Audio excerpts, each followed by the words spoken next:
Mungkin kamu salah satu di antara orang yang ngopinya terasa lebih enak pagi hari ini.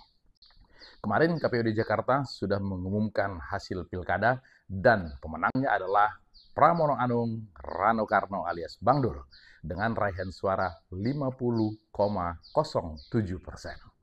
Ada beberapa istilah yang digunakan orang untuk menggambarkan kemenangan Pramdul ini.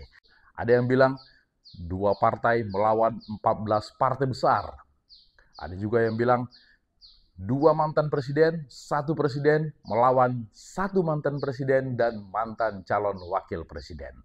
Tapi jangan senang dulu, karena tim Ridho sudah berencana mengajukan gugatan ke Mahkamah Konstitusi.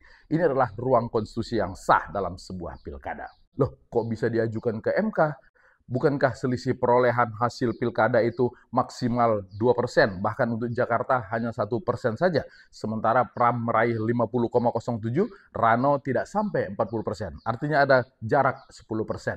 Tapi khusus pilkada Jakarta ada objek gugatan lain, bukan hanya soal pemenang, tapi apakah ini satu putaran atau dua putaran. Mengingat raihan suara 50,07 tidak sampai 1% di atas 50 plus 1, maka ruang konstitusi itu menjadi terbuka. Yang hebat lagi adalah tim Gerindra juga akan mengajukan gugatan yang sama seperti tim Ridho. Kenapa Gerindra?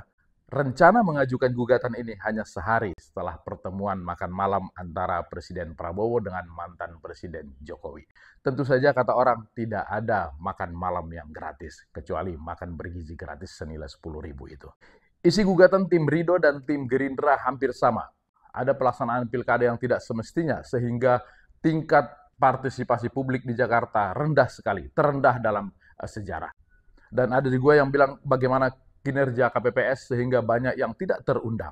Apakah partisipasi rendah dan yang tidak terundang itu menjadi terstruktur, sistematis, dan masif sehingga kemudian nanti MK harus menerimanya? Kita lihat, begitu MK mendalilkan boleh ini disidangkan, maka kita akan menunggu sidang berlangsung apakah satu putaran atau dua putaran. Rasa-rasanya mustahil gugatan itu akan mengubah konfigurasi suara.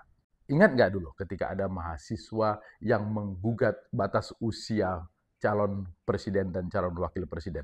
Waktu itu orang bilang celah hukumnya kecil, etika hukum dan politiknya tidak akan dilanggar. Buktinya kita lihat sekarang wakil presiden kita berusia muda. Jadi walaupun di pilkada Jakarta ini rasa-rasanya celahnya sangat kecil, tapi tunggu dulu. Jangan pernah meremehkan orang yang banyak mau, apalagi dia punya kuasa. Jangan ya dek ya.